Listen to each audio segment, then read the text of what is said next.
I'm based out of the Caucasus area region, but I work across Africa. And Code for Africa itself is a non-profit. We're in 21 African countries, roughly about 102 staff. Last time I counted, it's probably slightly more than that. Fairly evenly split between Francophone and Anglophone Africa, with a lot of local diversity, as you can see on that map. And we're effectively an incubator or a catalyst for how people can use data and technologies to do kind of frontline human rights type work, including accountability work like journalism and community activism across the continent.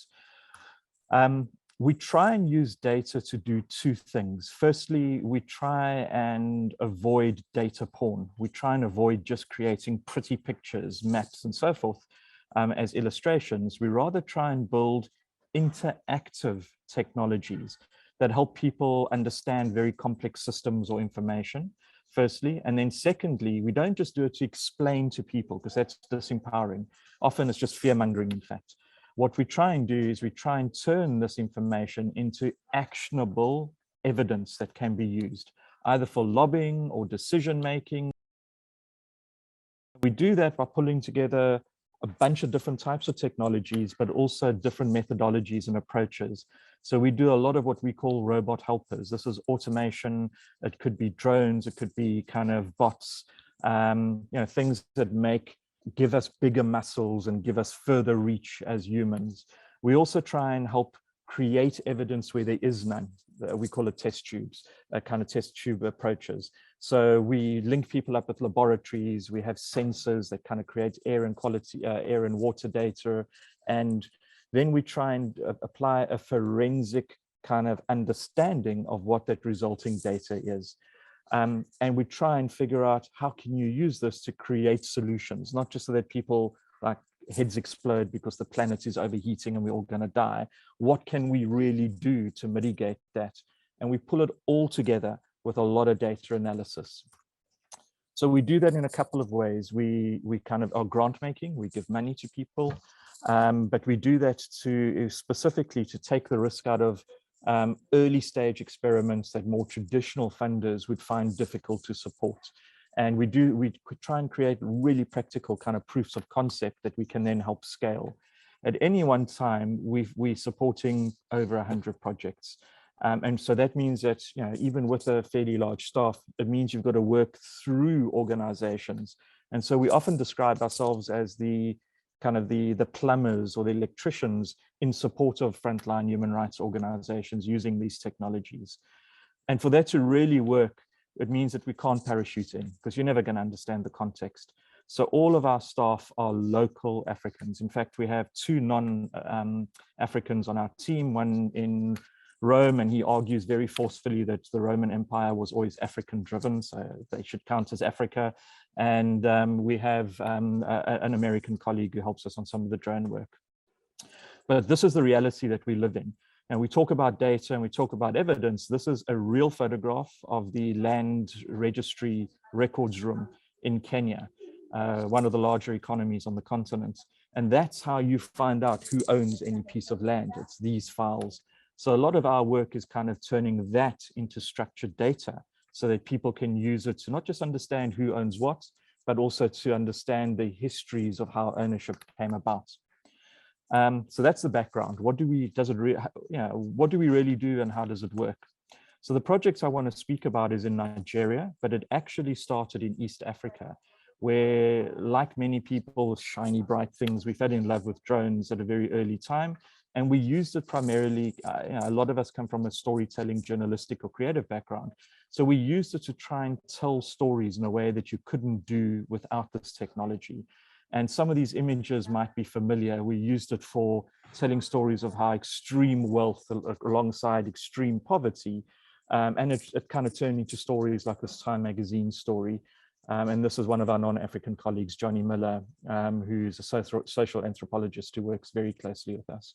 And this became a global meme. It's now been replicated. In fact, he's currently based out of Peru doing some work there. It's a technique and approach that works everywhere because it's so visual. But then we realized while working in East Africa that it's not just pictures that we kind of collecting, that those pictures are actually structured data. And so this is a map of Zanzibar, and working with the World Bank, we were able to map it at a resolution that you can't even do with satellites, specifically around land ownership. But in the process of doing that, climate and environmental and various other data kind of started emerging and started being used for planning purposes.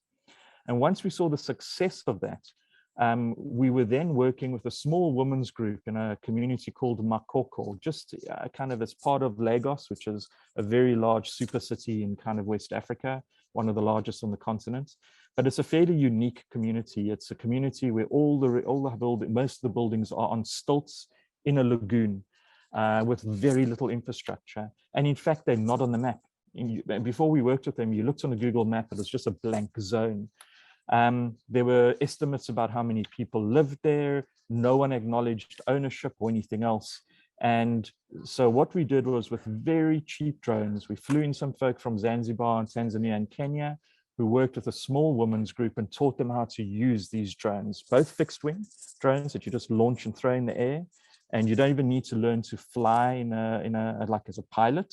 You simply plot a map like a lawnmower on a Google map, and it flies itself, and it takes these high resolution photographs.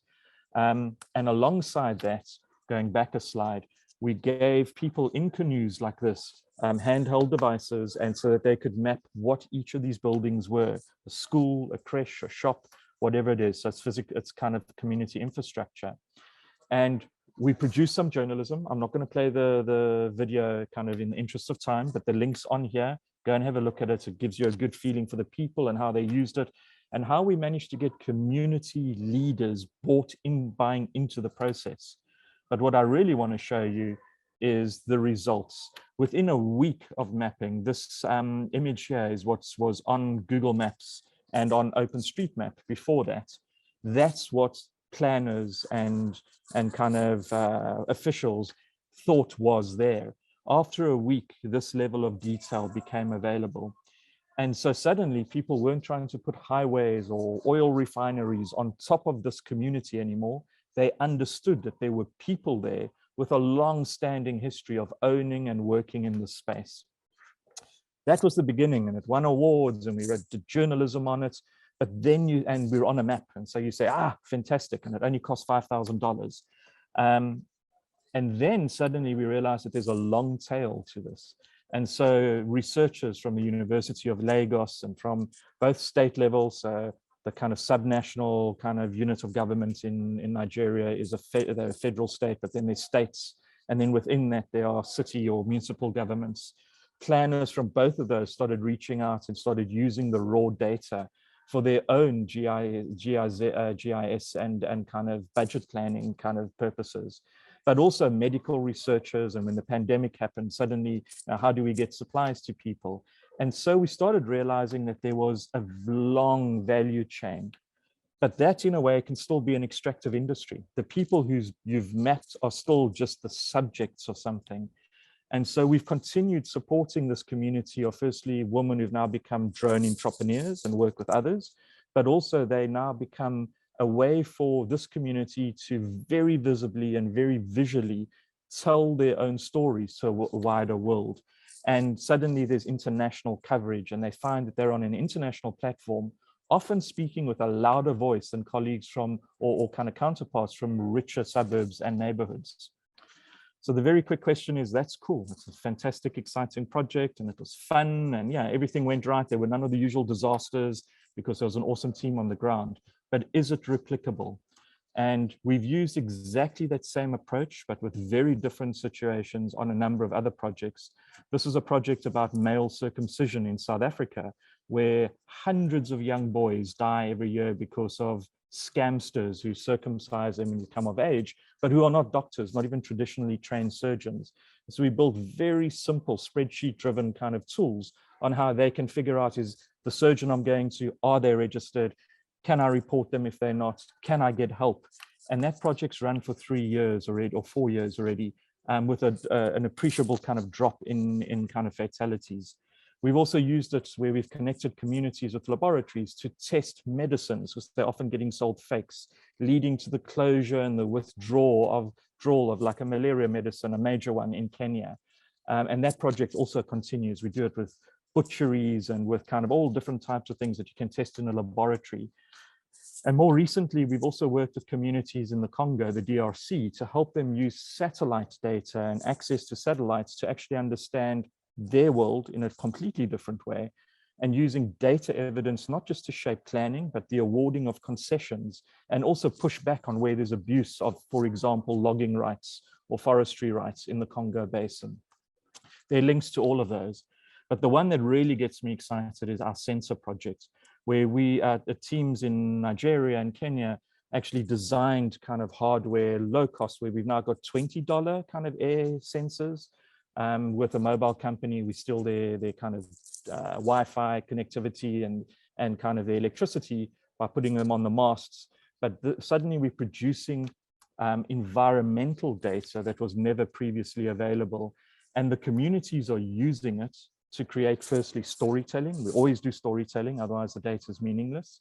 So it's data-driven evidence and investigation, but they're using it to actually prove that people that have been making them sick and kind of shortening their lifespans for kind of decades, here's the evidence. And we're starting to see environmental tribunals now closing down factories, which were previously the kind of the power brokers in many of these communities. And these sensors, this is a very early prototype, we're using for science-based education in local schools, because the schools become the custodians so that these things don't get stolen. And also, again, like kind of parasites, we still build the electricity and the Wi-Fi at these schools so that they can continue operating. So these technologies are applicable, they are scalable, that they need to be driven from grassroots, otherwise they don't serve any real purpose. Everything we've done is open source, steal our ideas, steal our technology, and even our hardware. If you're kind of near enough, we can get it to you, as long as you cover the shipping costs. That's me. The links are all in the deck. I hate email, so reach out to us on Twitter or something else. Email's evil. Darth Vader uses it. Kind of reach out to us if you want any of the secret recipes or secret source. We're more than happy to share.